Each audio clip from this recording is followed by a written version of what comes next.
엔달러 환율 작년 10월에 이어 150엔선이 다시 한번 위협받고 있는 가운데 일본 외환 당국이 추가 하락을 막기 위해 말 그대로 안간힘을 쓰고 있습니다. 이 시간을 통해 엔화 투자 리스크에 대해 수차례 경고한 바 있는데요. 150엔선이 지켜지느냐에 따라 앞으로 엔화 투자자들의 운명도 크게 달라질 것으로 예상됩니다.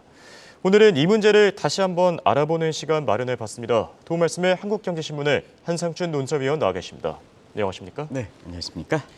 네, 오늘 미국 증시 국제유가 상승에 따른 인플레 재발 우려가 커지면서 다시 한번 하락했습니다. 어떻게 보셨습니까? 네, 오늘 그 주제는 사실 세계 예. 건설 시장 아주 르네상스 특수라든가 재건 특수 이렇게 돼서 전체적 부동산 시장은 오늘 월스트리트저널도 상업용 부동산 위기 문제에 대해서 의외로 심각하다 하는 예.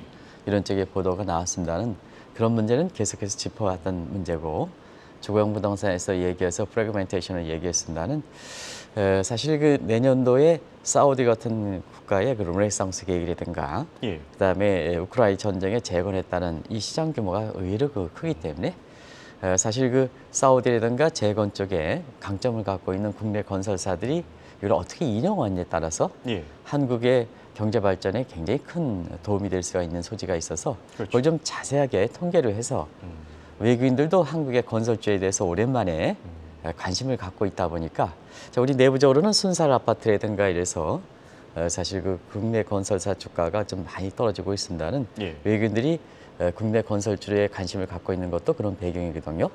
그런 쪽을 좀 말씀을 드리려고 했었는데요.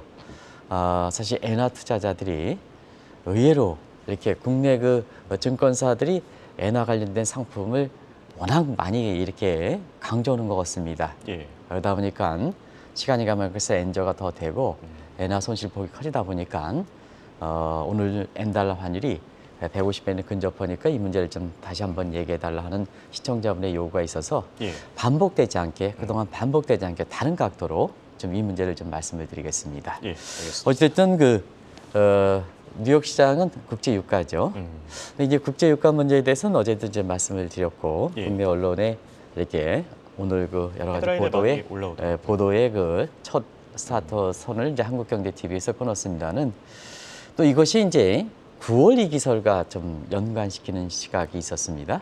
근데 그거는 사실 유가발 9월 이기설에 도화선 되지 않겠느냐 하는데요. 예. 지금 일전에도 말씀드렸다시피 지금의 올해 그 9월 이기설은 증시 위기설이 아니고 통화 위기설, 예. 상업용 부동산 위기설이거든요. 그래서 위기설에 대해서 자꾸 이렇게 줄어들지 않고 있는데요. 이 문제를 이렇게 근거가 없이 각종 위기설에 이렇게 연계시키는 것은 좀 잘못되어 있다는 걸 좀 말씀을 드리겠습니다. 그래서 그런지 이 9월 위기설이 화두가 되다 보니까 예. IMF의 그 한국과 관련된 그 국장께서도 한국은 여러 가지로 어떤 형태든 9월 위기설은 없다 하는 그런 쪽을 못 박았습니다는 예. 이게 한국 경제 국익을 위해서는 실체에 대해서 가능성 있는 것은 명확히 밝혀져야 되거든요. 그렇죠. 가능성이 없는 것은 유튜브 클릭스 생각해서 자꾸 이렇게 말을 만들어내면 안 좋다는 걸 말씀드리겠습니다. 그래서 어제 그 유가가 올라가다 보니까 유가에 따라서 인플레가 재발되면 중앙은행 입장에서 추가적으로 금리 인상에 대한 여지가 없으니까 어떻게 되겠느냐. 방어선 문제에 무력화되지 않겠느냐 예. 하는 측면에서 여러 가지 투기 세력의 공격을 받으면 9월 위기설이 되지 않겠느냐 하는 이런 쪽의 얘기가 있습니다는 증시적 측면에서는 그래서 8월 달 미국의 실업률이 3.5에서 3.8% 사실 그 고용 사정이 좀 널널해지다 보니까 결과적으로는 8월 실업률에 따른 연착륙 랠리 이런 얘기를 많이 했지 않습니까? 근데 네. 이 방송에 통해서는 3.8%는 8월 달에 계절적 요인을 제외하고는 그렇게 고용시장이 널널해진 게 아니다. 그래서 금리 인하까지 얘기 나왔던 그런 시각에 대해서 반대 입장을 취했었는데요. 지금 국제유가가 다시 상승함에 따라서 예. 우리가 8월 그 실업률 이렇게 그 상승에 따른 연착륙의 랠리를 무마시키는 철에 그치는 선으로 9월 위기설을 좀 정리하시면 되지 않냐 생각합니다. 다시 한번 말씀드리면 예. 올해는 9월 위기설은 증시 위기설이 아니고 통화 위기설, 상업용 부동산의 위기설이다 하는 걸 말씀드리겠습니다. 예. 알겠습니다. 자, 이제 본격적인 주제로 넘어가 보겠습니다. 엔달러 환율이 150선에 근접하자 지금 국제 환투기 세력 그리고 일본 외환 당국 간의 갈등이 심화되는 양상인데요. 그 상황부터 말씀해 주시죠. 어제는 일본의 외환 당국에서 구두 개입 예. 이런 얘기를 많이 들으셨을 겁니다. 아무래도 그 개입에 대한 것은 엔저에 대한 방어 차원이 아니냐 생각하는데요.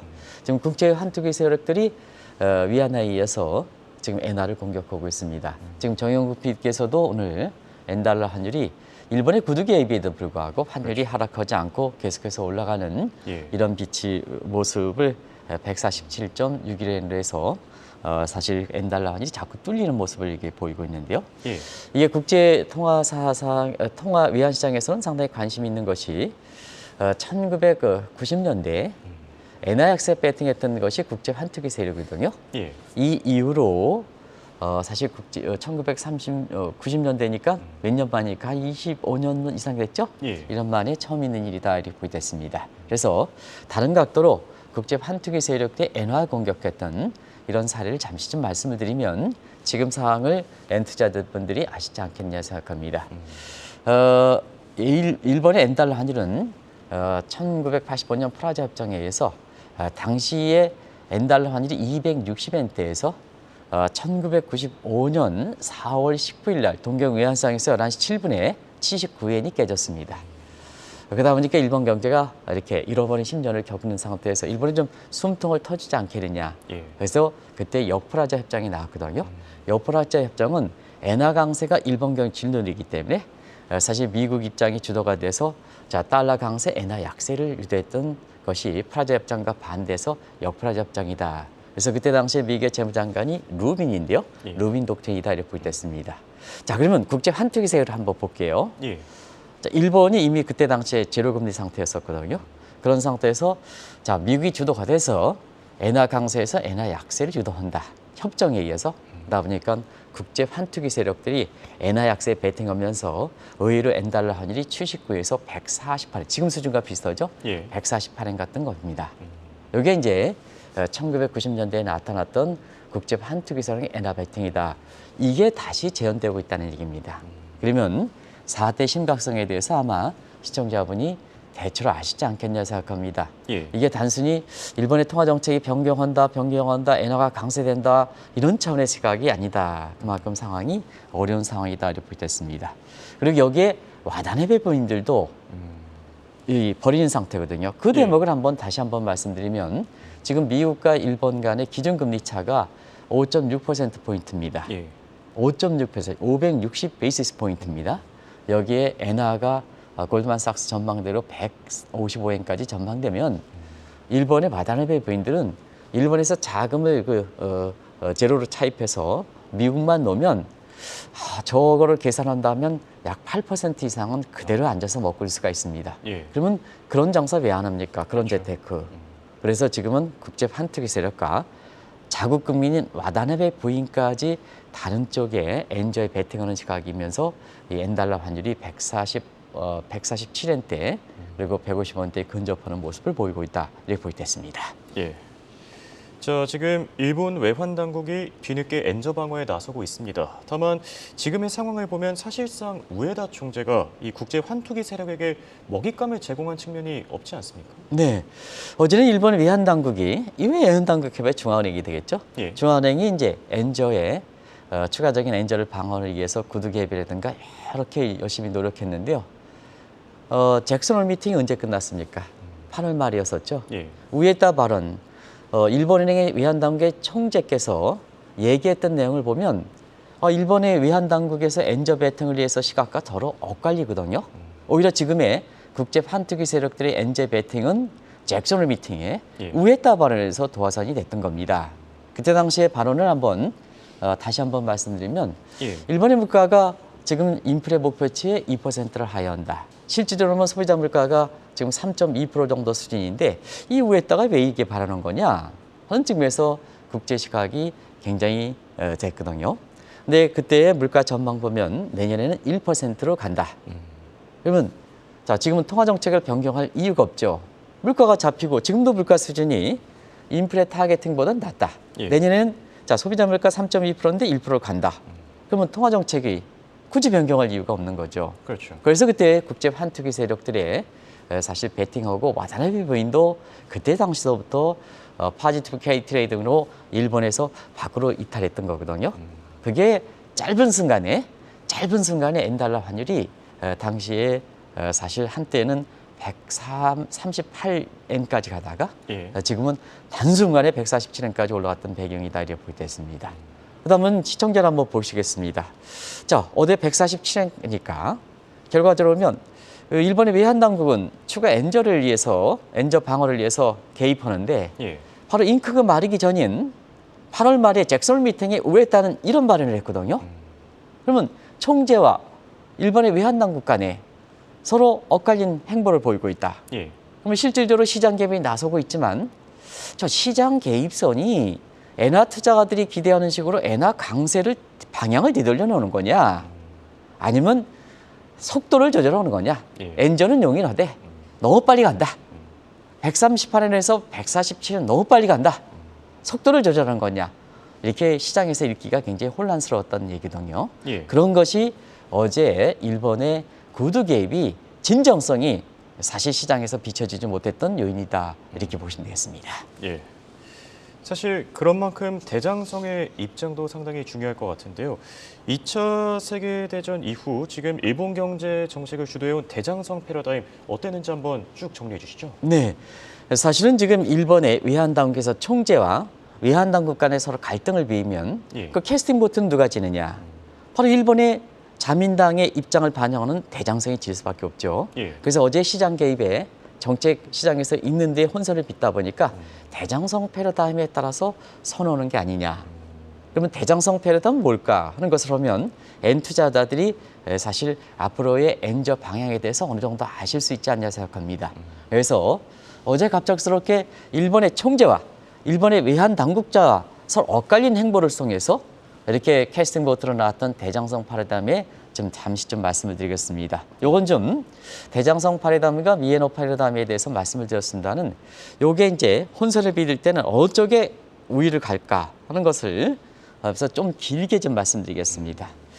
일본은 2차 세계대전 피해로 인해서 사실 경제가 폐허가 됐을 때 예. 압축 성장, 리듀스 그로스 압축 성장했죠.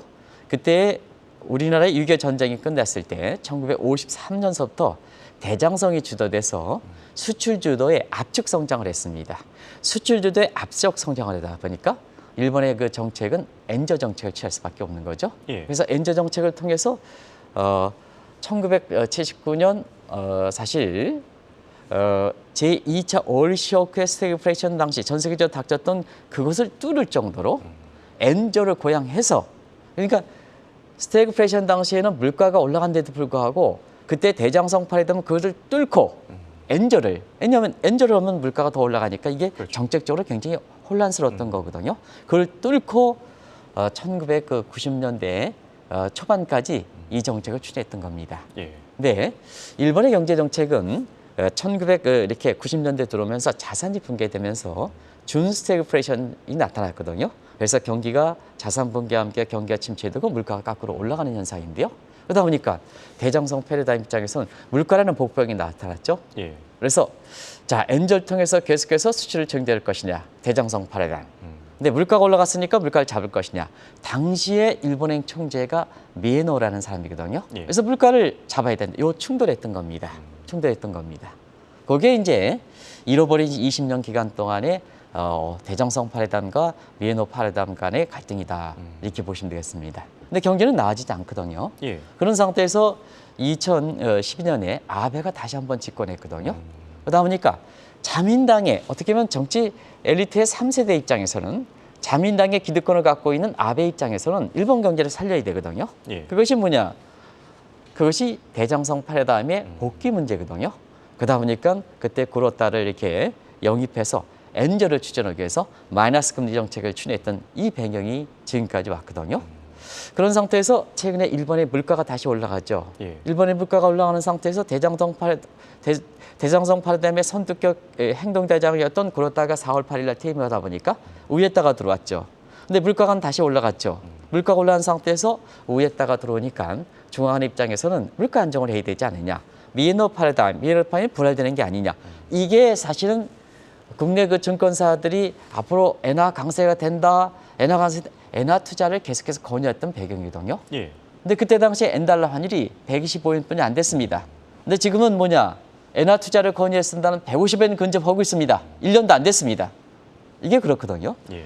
그래서 사실상 은행 PB라든가 증권사의 PB들이 감을 가지고는 하지 않는다.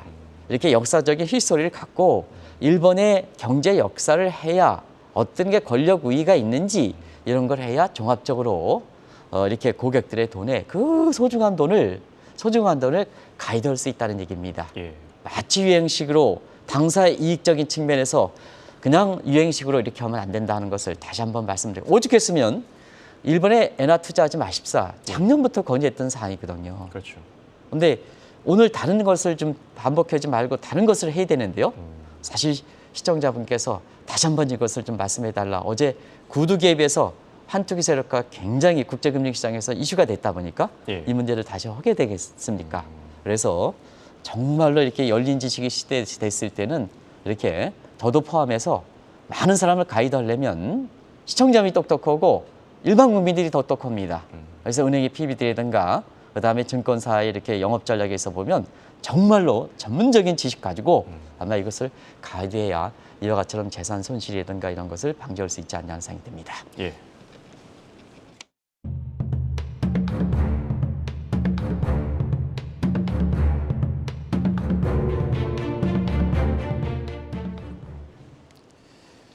자, 지금 일본의 경제 상황을 진단하고 있는데요. 일본도 사실상 통화 정책을 비롯한 경제 정책의 변화를 주기에는 상당히 힘들 것으로 보입니다. 왜 그렇습니까? 네, 사실 지금부터 환투기 세력이 이길 것인지 예. 아니면 일본의 통화 단계에 이길 것인지 지금부터 한번 볼게요. 사실 일본 경제 입장에서는 지금 정책적으로 변화하기가 상당히 어렵죠. 예. 일본의 2분기 성장률이 지금 1.5% 나왔습니다. 굉장히 높게 나왔죠. 그렇죠. 어떻게 보면 겉은 되게 따뜻합니다. 일본 경제가. 근데 일본의 소비자 물가가 지금 3.2%니까 일본 국민들은 생활 물가가 올라가니까 가처분 소득이 더 떨어지거든요. 예. 그러다 보니까 체감 경기는 더 어렵거든요. 그다음에 일본 경제에 대해서는 이렇게 얘기합니다. 겉은 따뜻한데 속이 차가운 다다키 경제다. 예. 다다키라는 얘기 아시죠? 상당히 흥미롭네요. 예, 다다키라고 이렇게 표현하거든요. 그러니까 경제 정책 당국자는 지표를 해서 뭐 이렇게 성장률 높다 됐다. 근데 일본 국민은 정작 체감으로 오지 않는다는 거거든요. 그럼 여기 이제 통화 정책의 혼선이 있는 겁니다. 지표 성장률을 된다면 자 일본의 엔저 정책이 효과를 보여주지 않느냐. 근데 그런 상태에서 무슨 엔화 강세 정책으로 변해놓는 거냐? 좀 더 도의되지 않느냐? 예. 모처럼 잃어버린 30년 우려되다가 경제 성장이 1.5% 지표 경기가 좋아졌지 않느냐? 그러면 좀 돌아. 엔저 정책 돌아. 이렇게 이제 나올 거고요.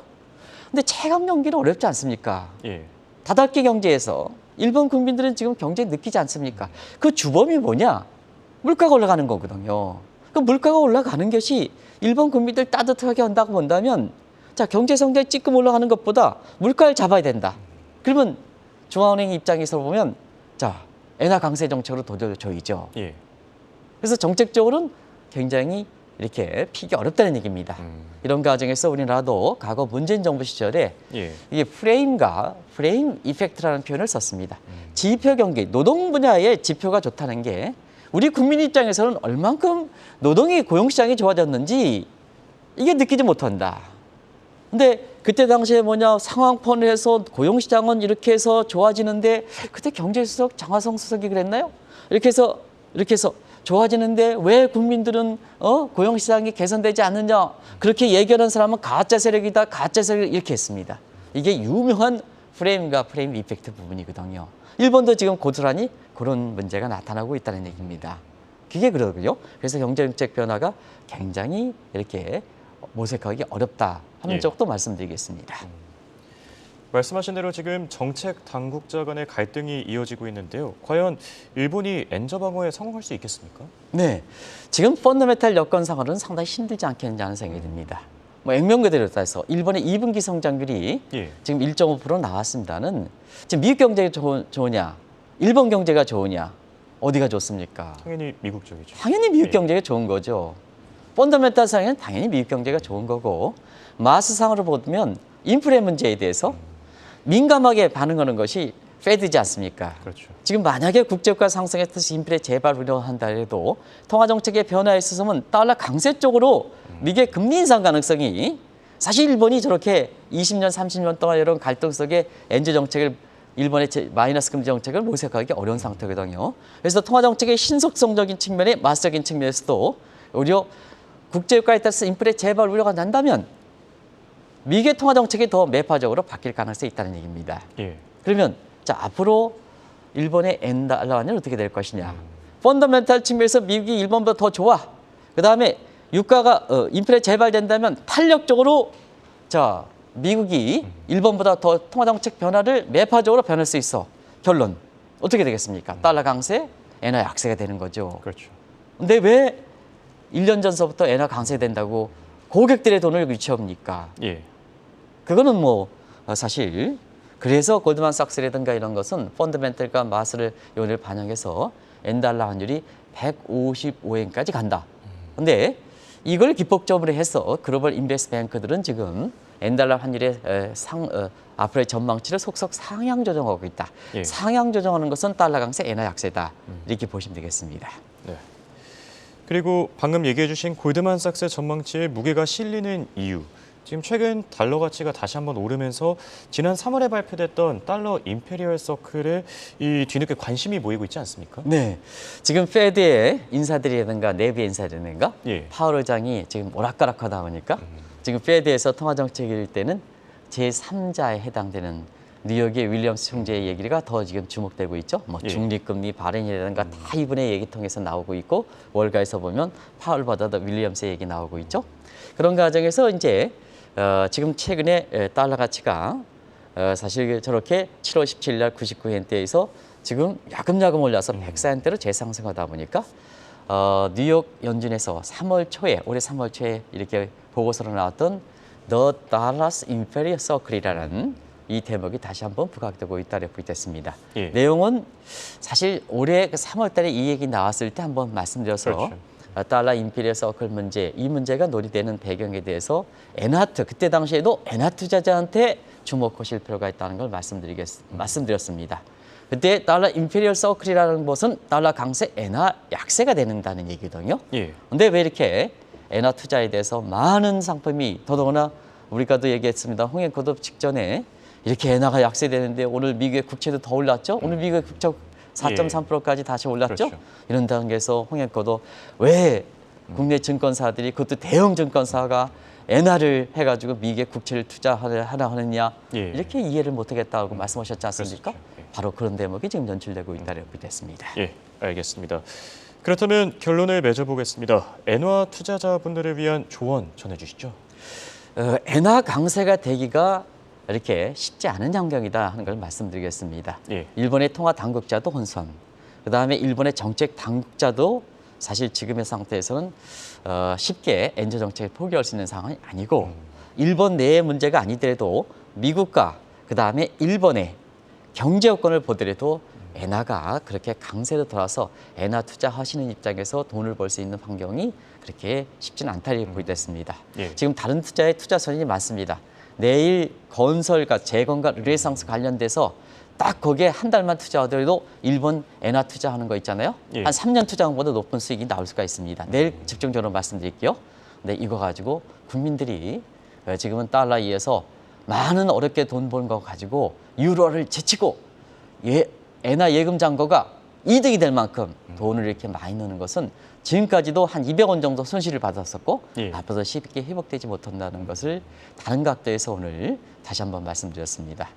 이 방송은 반복적으로 좀 하는 것을 지향하고 주제를 아마 다른 때보다는 굉장히 이 시간은 주제를 다양하게 하고 있는데요.